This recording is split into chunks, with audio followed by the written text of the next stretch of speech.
तो चलिए बच्चों, आज हम लोग यहाँ पे बात करने वाले हैं क्लास 9 फिजिक्स का चैप्टर नंबर 1 और वो चैप्टर है मोशन।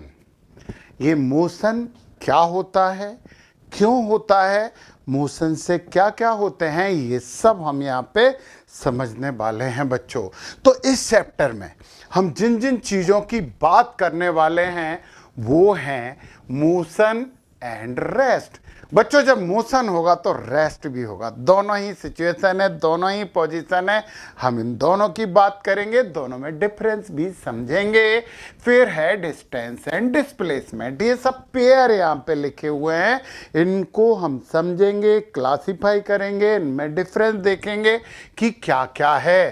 थर्ड है स्पीड एंड वेलोसिटी, और फिर जो एक बहुत इंटरेस्टिंग और आपके 9th के लेवल को बढ़ा देने वाली चीज हम पढ़ने वाले हैं, ग्राफ या relation between two physical quantity या pictorial relationship between two physical quantity. फिर हम एक्सेलरेशन की बात करेंगे और फिर इक्वेशन ऑफ मोशन पढ़ने वाले हैं और उन्हें ड्राइव भी करेंगे। फिर है सर्कुलर मोशन। सर्कुलर मोशन और मोशन, इनमें तो बड़ा डिफरेंस होता है, तो हम समझेंगे ना, ये सब समझेंगे। और ये बहुत से न्यूमेरिकल्स करने वाले हैं, आपकी एनसीईआरटी बुक के पूरे न्यूमेरिकल करेंगे एक्सरसाइज के साथ, और इसके अलावा बहुत से न्यूमेरिकल एमसीक्यू असर्शन वगैरह हम करने वाले हैं। पर बच्चों, इन्हें पढ़ने से पहले हमें कुछ ऐसी चीज़ें पढ़नी पड़ेगी जो आपकी बुक में ऑफिशियली नहीं दी गई हैं। तो अंतर क्या पड़ता है, हमें उन्हें समझना पड़ेगा, क्योंकि वो समझेंगे तो फिर मोशन समझ में आएगा। तो कुछ बेसिक्स हैं जो आपको समझना ही पड़ेगा। ध्यान रखिए, ध्यान रखिए, दिमाग में ये चीज़ नहीं आनी चाहिए कि सर आउट ऑफ सिलेबस हो रहा है। नो, इन है, सिलेबस के अंदर है, क्योंकि ये पढ़ोगे ना तो आपको समझ में आएगा पूरी तरीके से मोशन। तो पहली चीज हम पढ़ेंगे फिजिकल क्वांटिटीज और इनके टाइप्स, स्केलर एंड वेक्टर। दूसरी चीज सिस्टम ऑफ यूनिट्स हम पढ़ेंगे, और थर्ड और वेरी इंपॉर्टेंट चीज है रेफरेंस पॉइंट। बिना रेफरेंस के कहीं कोई काम होता नहीं है बच्चों, तो काम तो करना है। मोशन होने का मतलब है कि कुछ होना है, तो वो किससे पता लगेगा, वो हमें पता लगेगा रेफरेंस पॉइंट से। और अब सबसे पहले हम ये पूरी बेसिक बातें समझते हैं। तो पहली चीज है फिजिकल क्वांटिटीज। फिजिक्स पढ़ेंगे तो फिजिकल क्वांटिटी तो होगी बच्चों, ऐसी क्वांटिटीज जो मेजरेबल है, किसी नंबर में 2, 3, 4, 5, 6 ऐसे उसका मेजरमेंट कर सकते हैं उसकी यूनिट के साथ। यूनिट तो जरूरत है, इसके बाद समझने वाले हैं, परंतु यार all measurable quantities are called physical quantities. जिन भी क्वांटिटीज का मेजरमेंट हो सकता है ना बच्चों, वो सब फिजिकल क्वांटिटीज होती हैं। और यहाँ पे हम दो तरह की फिजिकल क्वांटिटी की बात करेंगे। इनने क्या लिखा देखो, तो बड़ी अच्छी बात लिखी है, anything that is measurable in this physical world is called physical quantity.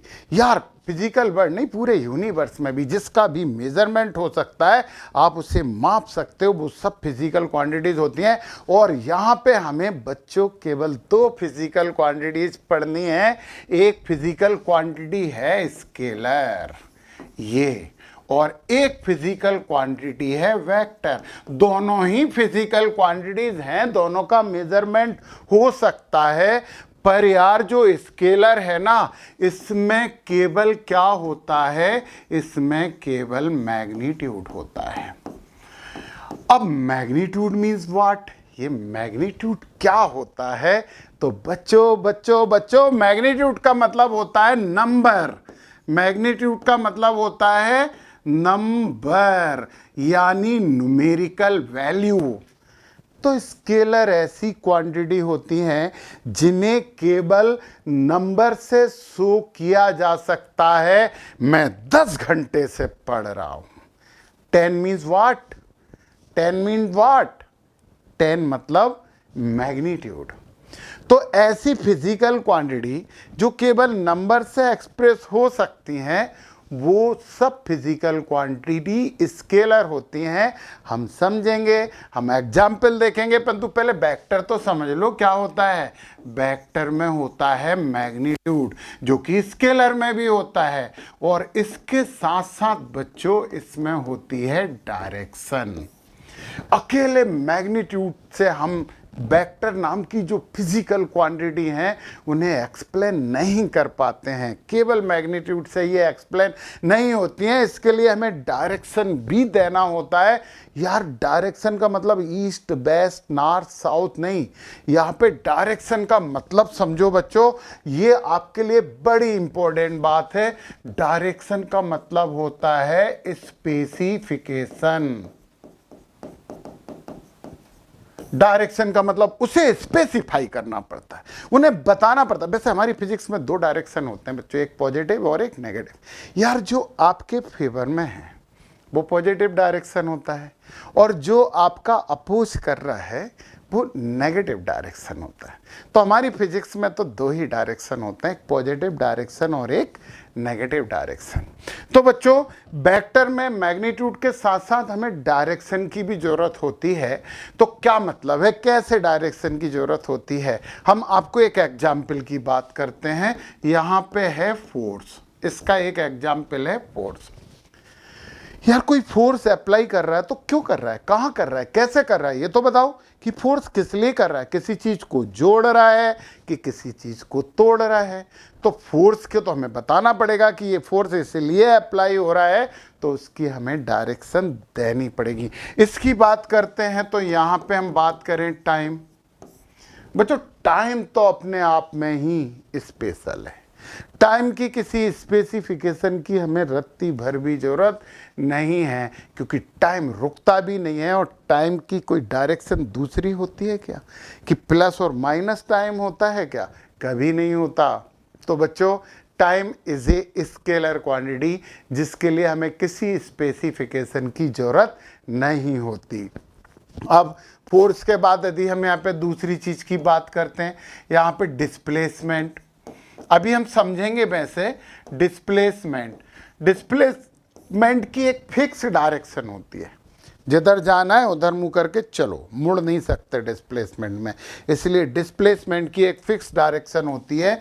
जबकि यहाँ पे यदि हम बात करते हैं तो यहाँ डिस्टेंस लिखते हैं। हम बताते हैं आपको डिस्टेंस डिस्प्लेसमेंट थोड़ी देर बाद, तो हमें समझ नहीं है, परंतु डिस्टेंस का मतलब जितने चले, जहाँ चले, जैसे चले, कहीं भी चलो, आगे चले तो भी डिस्टेंस, पीछे चले तो भी डिस्टेंस। डिस्टेंस कभी माइनस नहीं होती है, डिस्टेंस ऑलवेज पॉजिटिव ही होती है, एक ही डायरेक्शन होता है। आप आगे चलोगे तो भी प्लस, पीछे आओगे तो भी प्लस, तो इसका कोई स्पेसिफिकेशन नहीं है। इसलिए distance is a scalar quantity. तो बच्चों ऐसी सभी फिजिकल क्वांटिटी जिनके लिए हमें किसी स्पेसिफिकेशन या डायरेक्शन की जरूरत नहीं होती है, वो होती हैं स्केलर, और जिन्हें स्पेसिफाई करना होता है वो होते हैं वेक्टर। चलो मैं एक एग्जाम्पल दे रहा हूं आपको। जी मैंने आपसे बोला कि जाओ 10 किलो आलू लेके आओ, पोटैटो लेके आओ। आप जाओगे, आपको 10 बता दिया, 10 मैग्नीट्यूड है, आप मार्केट से जाओगे 10 किलो आलू लेके आ जाओगे। परंतु बच्चों यदि मैं आपसे बोलता हूं कि 10 किलो मैंगो लेके आओ, 10 केजी मैंगो लेके आओ, तो आपको पूछना पड़ेगा सर मैंगो कौन से, कच्चे पके? तो मैं बोलूंगा पके। फिर आपको स्पेसिफिकेशन की जरूरत पड़ेगी, सर पके में कौन से लाना, अल्फांसो लाना है, बादाम लाना है, कौन से लाना है? तो बच्चों मैंगो के लिए हमें स्पेसिफिकेशन की जरूरत पड़ेगी। तो ऑफिशियली मैंगो फिजिकल क्वांटिटी नहीं है, एग्जाम्पल है, समझ लीजिए, परंतु जिसमें न्यूमेरिकल वैल्यू के अलावा और किसी चीज की भी जरूरत पड़ती है ना बच्चों, वो सब वेक्टर होते हैं। देखिए ना, वर्ग की बात करते हैं, वर्ग, यहां पे वर्ग। यार आप कुछ भी कर रहे हो तो वर्ग है। आप झाड़ू पोंछा लगा रहे हो तो वर्ग कर रहे हो, आप पढ़ाई लिखाई कर रहे हो तो वर्ग कर रहे हो, आप घर की दीवारों पे पेंट कर रहे हो तो भी वर्ग कर रहे हो, आप पढ़ा रहे हो तो भी वर्ग कर रहे हो। बच्चों मैं पढ़ा रहा हूं तो वर्ग करूं, आप पढ़ रहे हैं तो वर्ग कर रहे हैं, मतलब टीचिंग भी वर्ग है, लर्निंग भी वर्ग है। तो वर्ग का कोई स्पेसिफिकेशन नहीं है, क्योंकि वर्ग तो वर्ग है। तो बच्चों यहां पे एक बहुत इंपॉर्टेंट बात मैं आपको बता देता हूं, area is a vector quantity. Area एक वेक्टर क्वांटिटी होता है, इसकी डायरेक्शन होती है। कोई सा भी एरिया यदि कहीं पे बना है ना बच्चों, ऐसा एरिया बना है तो इसकी डायरेक्शन ये होगी ऊपर की तरफ, ऐसे बना देते हैं हम। तो area is a vector quantity. तो हमारे बच्चों ने समझा है कि फिजिकल क्वांटिटी मतलब all measurable quantities are called physical quantities. ये दो तरह की होती हैं, एक स्केलर जिसे अकेले नंबर से केवल मैग्नीट्यूड से इस पे बताया जा सकता है, एक्सप्रेस किया जा सकता है, परंतु दूसरी होती है वेक्टर। वेक्टर के लिए हमें मैग्नीट्यूड के साथ एक और चीज की जरूरत होती है और वो है डायरेक्शन। डायरेक्शन का सही मतलब क्या है? स्पेसिफिकेशन। मतलब किसी फिजिकल क्वांटिटी में अकेले नंबर बताने से काम नहीं चल रहा है, हमें कुछ और भी उसके बारे में बताना होगा। तो जैसे डिस्प्लेसमेंट, हमें डिस्प्लेसमेंट में बताना पड़ेगा कि किधर डिस्प्लेस हो रहा है। डिस्टेंस में नहीं बताना पड़ेगा, क्योंकि डिस्टेंस में ये गए तो डिस्टेंस, ये गए तो डिस्टेंस, ये गए तो डिस्टेंस, ये गए तो डिस्टेंस। उसके लिए हमें किसी डायरेक्शन की जरूरत पड़ती नहीं है बच्चों। तो इंपॉर्टेंट बात यह है कि जिसे स्पेसिफाई करना होता है, जिन्हें हमें और इंफॉर्मेशन जिनके बारे में देनी होती है नंबर के अलावा, तो फिर वो सब होती हैं फिजिकल क्वांटिटी। एक और एग्जाम्पल मैं दूं आपको समझने के लिए, समझिए। आपकी क्लास में रोहन नाम के 3 बच्चे हैं। यदि टीचर को रोहन से क्वेश्चन पूछना है तो क्या बोलेगा? रोहन बताओ। 3 रोहन खड़े हो जाएंगे उठ के। तो फिर रोहन को स्पेसिफाई करना पड़ेगा कि रोहन अल्फा, कि रोहन बीटा, कि रोहन गामा। तो सरनेम लगाना पड़ेगा, वो स्पेसिफिकेशन होता है। तो ऐसी सब फिजिकल क्वांटिटी जिनका मेजरमेंट होता है, जिनके साथ हमें कुछ और इंफॉर्मेशन देनी होती हैं, वो सभी फिजिकल क्वांटिटीज वेक्टर होती हैं, जो केवल नंबर से शो हो सकती हैं, जिनका कोई स्पेसिफिकेशन नहीं होता, जिनमें कोई डायरेक्शन नहीं होती है बच्चों, वो सब होती हैं स्केलर। तो आपने फिजिकल क्वांटिटी समझ गए। तो पूरी फिजिक्स में हम क्या पढ़ने वाले हैं? पूरी फिजिक्स में हम फिजिकल क्वांटिटी पढ़ेंगे। यहाँ पे एक और एग्जाम्पल दे दें चलते चलते। Pressure, pressure is a scalar quantity. Pressure एक स्केलर क्वांटिटी होती है। यहाँ पे एक और चीज लिख दें हम, वेलोसिटी तो हम पढ़ेंगे ना थोड़ी देर बाद। Velocity is a vector quantity, क्योंकि फिक्स डायरेक्शन होती है। जब आप घर से स्कूल जाते हो ना तो वेलोसिटी से जाते हो, जब आप घर पे से घूमने कहीं जाते हो तो स्पीड से जाते हो, क्योंकि घूमने जाने की कोई दिशा नहीं है, कहीं पे भी वो घूम जाए। समझे ना बच्चों? तो ये हमारी 2 तरह की ये फिजिकल क्वांटिटी हैं, वेक्टर एंड स्केलर। दोनों आपने समझा। तो अब हमें नेक्स्ट थिंग समझना पड़ेगा, सिस्टम ऑफ यूनिट। यार मेजरमेंट करेंगे तो हमने जो मैग्नीट्यूड लिया, कि हमने क्या बोला था? 10 kg आलू लेके आइए। केजी क्या है? केजी वो चीज है जो हमें भी पता है, आपको भी पता है, और उस शॉपकीपर को भी पता है, सब्जी वाले को भी पता है। केजी यूनिट है। तो जब हम मेजरमेंट करेंगे तो किसी के रेफरेंस में तो मेजरमेंट करेंगे, तो यूनिट मस्ट है। क्योंकि हमें यदि नहीं पता कि वो कितना लाना है तो हमें कोई यूनिट में उसे बताना पड़ेगा, कोई रेफरेंस देना पड़ेगा कि 1 kg क्या होता है। ये सबको पता होना चाहिए, क्योंकि 1 kg का मतलब केवल मुझे पता है तो तुम्हारे किस काम का, शॉपकीपर के किस काम का। तो कुछ ऐसे सिस्टम बनाए गए, कुछ ऐसे रेफरेंस लिए गए जिनके अमाउंट के बारे में सबको जानकारी है। तो सिस्टम ऑफ यूनिट जो होते हैं ना बच्चों, वो जनरली कैसे बने? वो इंटरनेशनल बने, इंटरनेशनल सिस्टम ऑफ यूनिट थे, क्योंकि सबको वो यूनिट पता होनी चाहिए। तो बच्चों 2 सिस्टम थे, एक आपका था एसआई और एक सिस्टम उन्होंने दिया सीजीएस। क्या अंतर है इन दोनों में? एक थोड़ा सा बड़ा है और सबसे ज्यादा यूज इसी को किया जाता है। एसआई का मतलब होता है सिस्टम ऑफ इंटरनेशनल यूनिट।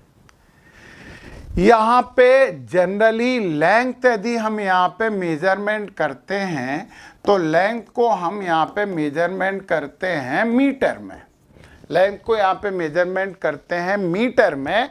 मास को मेजरमेंट किया जाता है इसमें किलोग्राम में, किलोग्राम। और टाइम यहाँ पे लिया जाता है, टाइम लिया जाता है सेकंड में। तो बच्चों ये हमारा सिस्टम ऑफ इंटरनेशनल यूनिट है। ये जो तीन क्वांटिटी बताई हैं ये फंडामेंटल क्वांटिटी होती हैं। इसमें टोटल जो फिजिकल क्वांटिटी होती हैं वो 7 + 2 होती हैं, यानी कि 9 फंडामेंटल क्वांटिटी होती हैं। परंतु उस पर अभी दिमाग मत लगाओ, अभी आप 9th दो, फिर 10th पास करो, फिर 11th क्लास में अपन पूरा डिटेल पढ़ेंगे फंडामेंटल एंड ड्राइव्ड यूनिट के बारे में। अभी तो ये तीन चीज की बात करिए और ये तीनों चीजें समझिए। पता है लेंथ का सीजीएस में होता है सेंटीमीटर, ये लेंथ का। मास का सीजीएस में होता है ग्राम, और टाइम का बच्चों यहां पे सेकंड ही होता है। सेकंड दोनों, टाइम सेकंड में ही दोनों लिए जाते हैं। ये हमारे दो सिस्टम है और इन दोनों सिस्टम से ही आपका पाला पड़ने वाला है। एक और सिस्टम होता है बच्चों, पर वो इंटरनेशनल नहीं होता है, वो ब्रिटिश सिस्टम होता है, वो FPS, फुट, पाउंड और सेकंड। परंतु उसकी हमें जरूरत नहीं है। वैसे आपको फुट के बारे में तो मालूम है, फीट बोलते हैं, फुट बोलते हैं, ऐसे बोलते हैं उसे। परंतु ये हमारे दो सिस्टम थे कि इनका मेजरमेंट हम करते हैं, इसका लेंथ का मीटर में, मीटर इतनी लंबी राड होती है, वो रेफरेंस दिया, उसके अकॉर्डिंग करते हैं। 3 मीटर मतलब उसे 3 बार कर लो। ऐसे केजी एक बाट होता है, उसका कितना मास होता है वो हमारे पास रहता है, सबको पता रहता है, वेल नोन है, इंटरनेशनल सिस्टम है। तो बच्चों यहाँ पे ये दोनों सिस्टम है। अब हमें जरूरत काय की पड़ती है? हमें जरूरत पड़ती है जब इंट्रैक्शन होता है, मल्टीप्लिकेशन, डिवीजन, एडिशन, सब्सट्रैक्शन ये होते हैं तो सेम यूनिट में ही हो पाते हैं। यानी ऐसा नहीं कर सकते आप कि 3 मीटर + 2 सेंटीमीटर ऐड कर दो। तो आपको कुछ यूनिट जो है वो कन्वर्ट करना आनी चाहिए। और ये टॉपिक पढ़ाने का मेरा उद्देश्य केवल यही था कि आपको कुछ ये कन्वर्सन समझ में आ जाए। तो हम जरा कुछ चीज़ें आपको बता रहे हैं।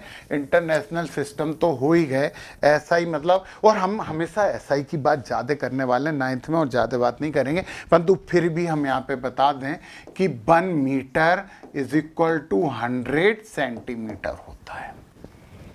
ये रिलेशन है जो आपको नोट करना चाहिए। और 100 सेंटीमीटर की जगह पे हम क्या लिख देते हैं? 10⁻² सेंटीमीटर। अब सब बच्चे इतने तो इंटेलिजेंट हैं कि यदि वो 1 सेंटीमीटर की बात करेंगे तो 10⁻² मीटर हो जाएगा, कम हो जाएगा ना, 1/100 हो जाएगा ना। तो ये दोनों को एक दूसरे में कन्वर्ट करना हमें सीखना ही पड़ेगा, ये समझना ही पड़ेगा। जैसे बात करते हैं वो 1 kg, 1 kg का मतलब होता है 1000 ग्राम, और 1000 ग्राम को हम लिख सकते हैं 10⁻³ ग्राम। ऐसे यदि ग्राम को केजी में कन्वर्ट करना पड़ा तो यहां पे हो जाएगा 1 ग्राम = 10⁻³ kg। समझिए आप इस बात को। तीसरी चीज की बात करिए, वो है सेकंड। तो दोनों में ही सेकंड है, परंतु यहां पे हम कुछ चीजों को बदलते हैं। जैसे 1 मिनट = 60 सेकंड होते हैं, 1 आवर = 60 मिनट होते हैं। और ये मिनट की जगह हम 60 सेकंड रख देना तो ये हो जाएगा 60 × 60 सेकेंड, यानी 1 आवर = 3600 सेकेंड होते हैं बच्चों। इन्हें हमें कन्वर्ट करना पड़ेगा। अब जो इंपॉर्टेंट बात है जो मुझे आपको बतानी है और आपको मुझसे समझनी है वो ये है, जैसे हम बात कर रहे हैं एरिया। पता है एरिया का मतलब क्या होता है? एरिया का मतलब होता है लेंथ × विड्थ। लेंथ भी मीटर में और विड्थ भी मीटर में, तो ये हो जाएगा मीटर × मीटर = मीटर²। अब हमें इसे सेंटीमीटर में बदलना है, तो बेटा 2 बार मीटर है तो पता है आपको इस मीटर में 1 metre is equal to 10⁻² centimetre, और इसको भी आपको लिखना पड़ेगा 10⁻² सेंटीमीटर, और इन दोनों का इंटू करोगे तो 10⁻⁴ सेंटीमीटर स्क्वायर हो जाएगा। ये बात समझनी है आपको, क्योंकि एरिया में मीटर स्क्वायर है तो 2 बार मीटर है तो दोनों बार सेंटीमीटर में कन्वर्ट करना पड़ेगा। जैसे कि हम वॉल्यूम की बात करते हैं, वॉल्यूम की यूनिट क्या होती है? Metre cube. समझे बच्चों? मीटर क्यूब का मतलब क्या होता है? Metre into metre into metre. 3 बार मीटर का इंटू हो रहा है तो सेंटीमीटर भी 3 बार में ही बदलना पड़ेगा। इसका हो जाएगा 10⁻² सेंटीमीटर।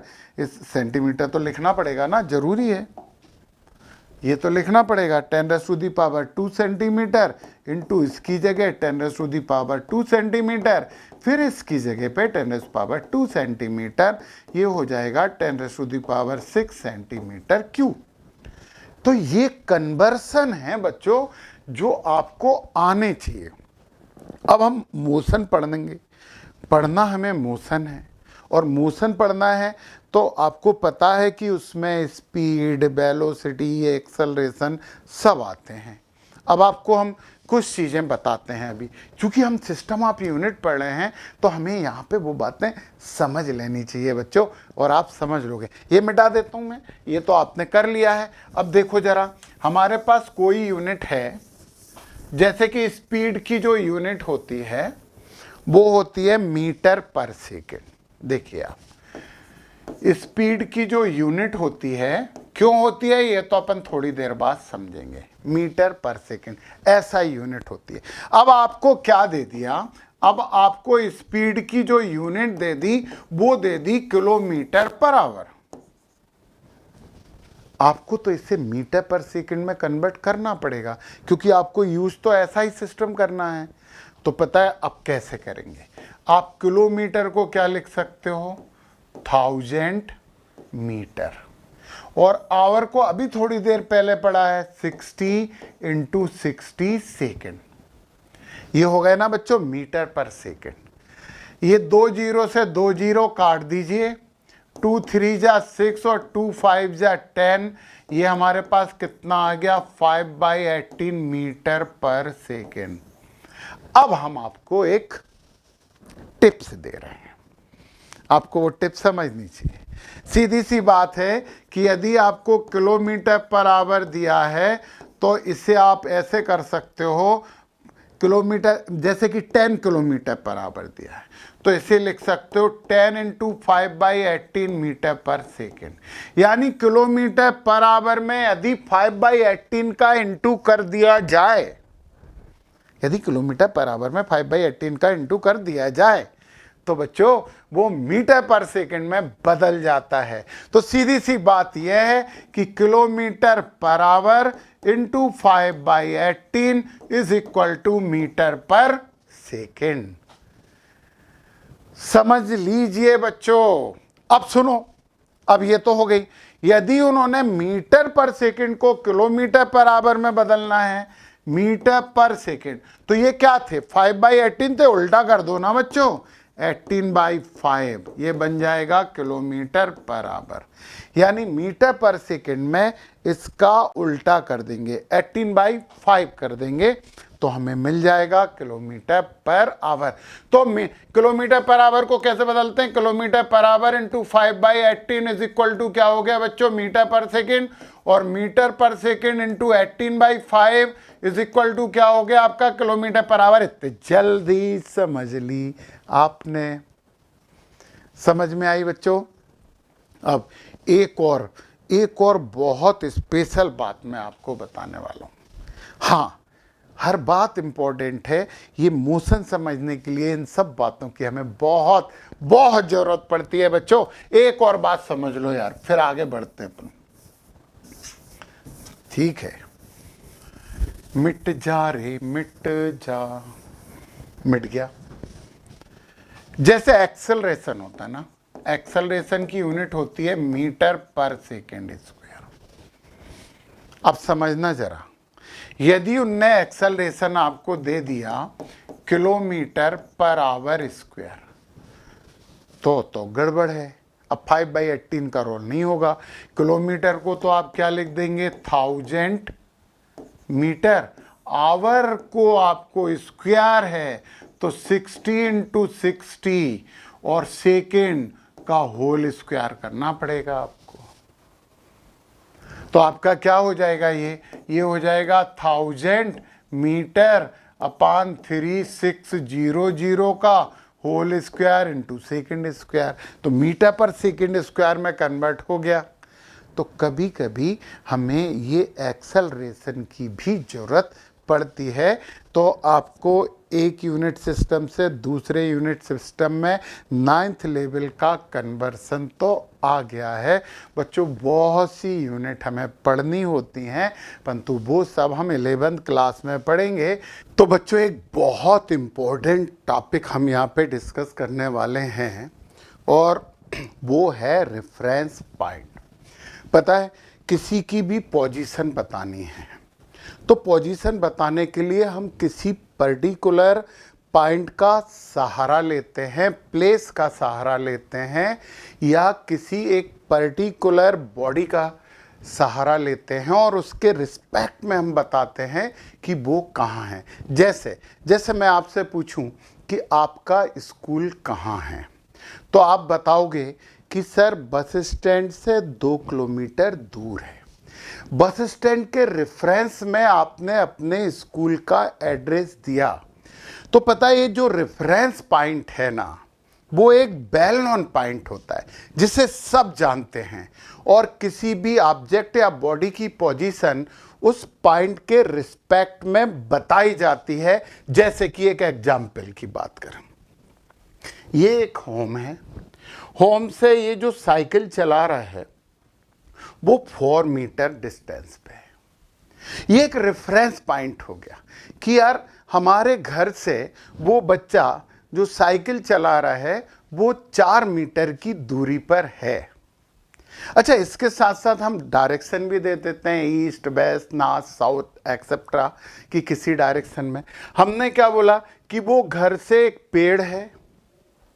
अच्छा, यहाँ पे रेफरेंस पॉइंट हम घर भी ले सकते हैं, पेड़ भी ले सकते हैं, परंतु एक ऐसा पॉइंट रहता है बच्चों जो वेल नोन होता है। क्या बोला है, ए पॉइंट यूज टू फाइंड और describe the location of something. हमें किसी की लोकेशन बतानी है कि वो कहाँ है, तो हमें एक पॉइंट लेना पड़ेगा। एक इमेज करो, एक इमेज करिए कि वो यहाँ है, यहाँ आप हो, यहाँ आप हो, यू। तो कहाँ से हो, कितनी दूरी पे हो, कैसे हो, हम कैसे पता करें? तो हमने कहा कि यार ये है वो बस स्टैंड जहां से ये 4 मीटर की डिस्टेंस पे आप हो। तो आप बताओगे कि सर मैं बस स्टैंड से 4 मीटर की दूरी पर हूं। तो फाइनली बस स्टैंड क्या हो गया, रेफरेंस पॉइंट हो गया। तो जब हम किसी ऑब्जेक्ट या बॉडी की पोजीशन बताते हैं ना बच्चों, तो एक पर्टिकुलर पॉइंट से बताते हैं और उस पॉइंट को हम बोलते हैं रेफरेंस पॉइंट। ये तो बात हो गई डेली लाइफ की। अब यहाँ इंपॉर्टेंट बात यह है कि रेफरेंस पॉइंट के लिए हमें ज़रूरत पड़ती है कई बार रेफरेंस लाइन की। देखिए, ये एक लाइन है और यहाँ पे 0, हम मान लेते हैं कि ये वेल नोन पॉइंट है और ये रेफरेंस पॉइंट हो गया। जब हम इससे इस डायरेक्शन में चलते हैं, यानी बच्चों आप इसकी तरफ फेस करके खड़े हो जाइए, तो आपके राइट हैंड साइड में जब आप चलते हो तो ये पॉजिटिव ली जाती है। ये कैसी ली जाती है, पॉजिटिव। और जब आप इससे इस डायरेक्शन में चलते हो, यानी कि आपकी लेफ्ट हैंड की डायरेक्शन में, तो बच्चों ये नेगेटिव हो जाती है, ये माइनस हो जाती है। ये रेफरेंस लाइन है और वो हमारा वो रेफरेंस पॉइंट है, वो है क्या, 0 भी बोल सकते हैं। ये वेल नोन पॉइंट है जिसे सब जानते हैं। तो बच्चों इस रेफरेंस पॉइंट में एक और बहुत इंपॉर्टेंट बात यह है कि हम एक्सिस सिस्टम ले लेते हैं। ये एक्स एक्सिस है और ये वाई एक्सिस है। बच्चों हम ग्राफ डिटेल से पढ़ेंगे, परंतु यहाँ रेफरेंस पॉइंट के रिस्पेक्ट में हमें ये बात समझनी है। जहां पे ये दोनों एक्सिस एक दूसरे को इंटरसेक्ट करते हैं ना, वो जीरो मानी जाती है। और पता है इसको ओ को क्या बोलते हैं? ओ को हम बोलते हैं ओरिजिन। और हमारी फिजिक्स में, हमारी साइंस में ये जो ओरिजिन होता है ना, ये सबसे इंपॉर्टेंट रेफरेंस पॉइंट होता है। हम किसी की भी पोजीशन इस ओरिजिन के रिस्पेक्ट में बता पाएंगे। अब आप बोलोगे कि सर वो तो कई किलोमीटर दूर है, तो हम यहाँ पे स्केलिंग कर देते हैं कि ये एक पॉइंट है, इसे 5 किलोमीटर हम ले सकते हैं, यहाँ से इतनी डिस्टेंस, तो इतनी डिस्टेंस फिर क्या हो जाएगी 10 किलोमीटर, फिर इतनी हो जाएगी 15 किलोमीटर। तो बच्चों हम यहाँ पे ऐसे स्केलिंग करके हमारा जो पॉइंट है उस पॉइंट के रिस्पेक्ट में हम किसी भी ऑब्जेक्ट की लोकेशन फाइंड कर सकते हैं। तो लोकेशन फाइंड करने के लिए जिसकी हमें सबसे ज़्यादा ज़रूरत पड़ती है बच्चों, वो होता है रेफरेंस पॉइंट। मान लो कि वो यहाँ पे है, हमने मान लिया ये 3 मीटर है, तो ये एक ऑब्जेक्ट लोकेट है हमारे रेफरेंस पॉइंट से 3 मीटर की डिस्टेंस पे, और ये किस तरफ है? ये हमारे राइट साइड है। और यदि वो यहां होता तो हम इसे क्या बोलते हैं? -3 मीटर। बच्चों ऐसे पूरी एक स्केलिंग कर दी जाती है, 0, ये 1 2 3 4, ये हम मीटर में ले सकते हैं, ये हम सेंटीमीटर में भी ले सकते हैं, ये हम किलोमीटर में भी ले सकते हैं। तो ये सब प्लस होंगे और इस तरफ -1 -2 -3 -4 इस तरफ चलेगा, तो पूरी वैल्यू कैसी आएंगी? नेगेटिव। अब आपके दिमाग में एक क्वेश्चन ये जरूर आना चाहिए कि सर कब प्लस और कब माइनस लेते हैं?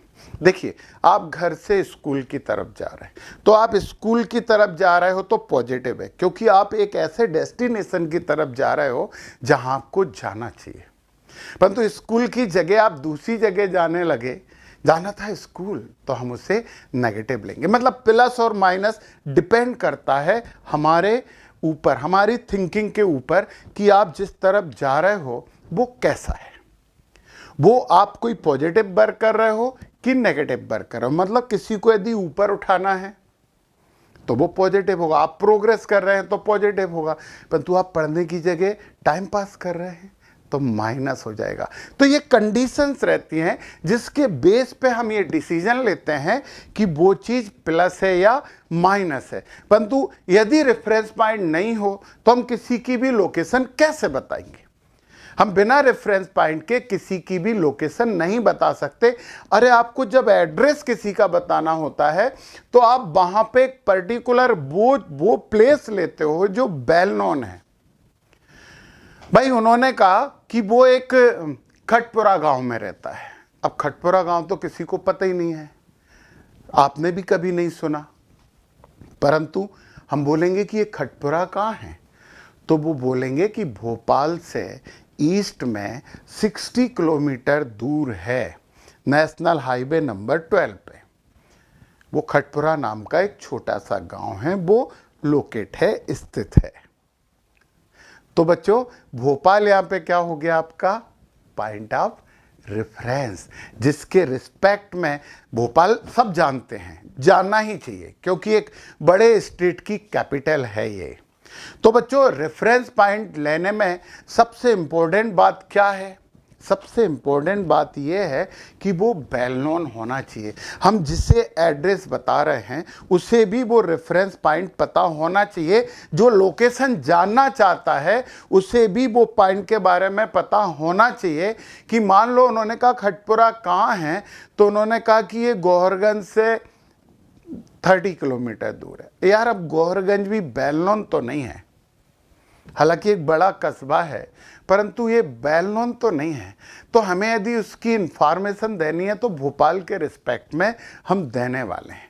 अब आपको खटपुरा जाना है और आप जाना चाह रहे हैं उस तरफ, तो जैसे जैसे आप आगे बढ़ेंगे वो पॉजिटिव होगी। परंतु जाना खटपुरा है तो आप ईस्ट की जगह वेस्ट में जा रहे हो, तो आपकी पोजीशन कैसी हो जाएगी, नेगेटिव हो जाएगी। तो फिर इंपॉर्टेंट बात है कि रेफरेंस पॉइंट वो पॉइंट होता है जिसके रिस्पेक्ट में हम किसी भी ऑब्जेक्ट बॉडी की पोजीशन बताते हैं, लोकेशन बताते हैं, और लोकेशन में हम मैग्नीट्यूड यूज करते हैं, हम यूनिट यूज करते हैं। डिपेंड करता है कि वो डिस्टेंस कितनी है। तो समझ में आया कि ए पॉइंट यूज टू फाइंड और describe the location of something. मान लो हम इसे रेफरेंस पॉइंट मान लेते हैं, ये रेफरेंस पॉइंट है। तो उन्होंने कहा कि ये जो ट्री है ना, उससे घर मेरा 3 मीटर दूरी पे है और अभी मैं उस ट्री से 5 मीटर की दूरी पे हूं। फैक्ट है कि आपको घर के पास चलना पड़ेगा, कुछ देर लगेगी आपको। आपने दोनों की लोकेशन किसके रिस्पेक्ट में बता दी, ट्री के रिस्पेक्ट में बता दी। तो ये रेफरेंस पॉइंट है, ट्री को जानते हैं। अच्छा, एक और बात कि रेफरेंस पॉइंट जो होना चाहिए ना, वो रेस्ट में होना चाहिए, वो स्टैटिक होना चाहिए। आप एक इमेज करो कि आपका घर का एड्रेस किसी ने पूछा, तो आपने बोला कि एक लाल कार खड़ी है ना, उसके आगे 30 नंबर पे मेरा घर है। बच्चों, वो लाल कार जो है ना, क्या वो हमेशा वहां खड़ी रहेगी? हो सकता है कि कभी वो लाल कार दूसरी जगह पे खड़ी हो जाए, तो वो आपका रेफरेंस पॉइंट नहीं हुआ, वो आपका अच्छा रेफरेंस पॉइंट नहीं हुआ। तो आपको रेफरेंस पॉइंट के लिए एक स्टैटिक कोई भी चीज लेनी होगी जिसके रिस्पेक्ट में आप बताने वाले हो। तो रेफरेंस पॉइंट फिक्स होता है, रेफरेंस पॉइंट फिक्स्ड होता है और उसी के रिस्पेक्ट में किसी की भी लोकेशन बताई जाती है। यहाँ पे डिस्टेंस ट्रेवल करने के लिए बात करते हैं तो हम रेफरेंस पॉइंट यानी कि वो कितना चला, तो हम यहाँ से शुरू करेंगे कि जब हमने स्टार्ट किया, हम 12:10 पे हमने उसको लोकेट करने की कोशिश की, हमने उसे ऑब्जर्व करने का काम शुरू किया। तो बच्चों 12:10 पे वो हम ओरिजिन पे मानेंगे, 0 पे मानेंगे। अब वो कितना चल रहा है, वो हम इस तरफ, या वो नेगेटिव है, दूसरी डायरेक्शन में जा रहा है, तो हम उसे माइनस पॉइंट देंगे। तो सिंपल सी बात है कि रेफरेंस पॉइंट जो है वो हमारे लिए बहुत इंपॉर्टेंट होता है। हम हर चीज़ की, हर बॉडी की, हर मोशन में, बॉडी की मोशन क्या होता है वो तो हम नेक्स्ट लेक्चर में समझने वाले हैं कि मोशन क्या होता है, परंतु वो भी इंफॉर्मेशन आपको रेफरेंस पॉइंट के रिस्पेक्ट में ही दी जाएगी। तो बच्चों, आपको पता है कि रेफरेंस पॉइंट आपके लिए बहुत इम्पोर्टेंट है, बहुत मायने रखता है। और अब हम जो मोशन आपका चैप्टर था, उस चैप्टर में जितनी बेसिक इन्फॉर्मेशन हमारे पास होनी चाहिए थी, वो सभी इन्फॉर्मेशन हम ले चुके हैं और अब टाइम है कि हमें स्टार्ट कर देना चाहिए कि ये मोशन क्या होता है। तो चलिए बच्चों, हम मिलते हैं नेक्स्ट लेक्चर में मोशन के बारे में पूरी इन्फॉर्मेशन के साथ। तब तक के लिए नमस्कारम।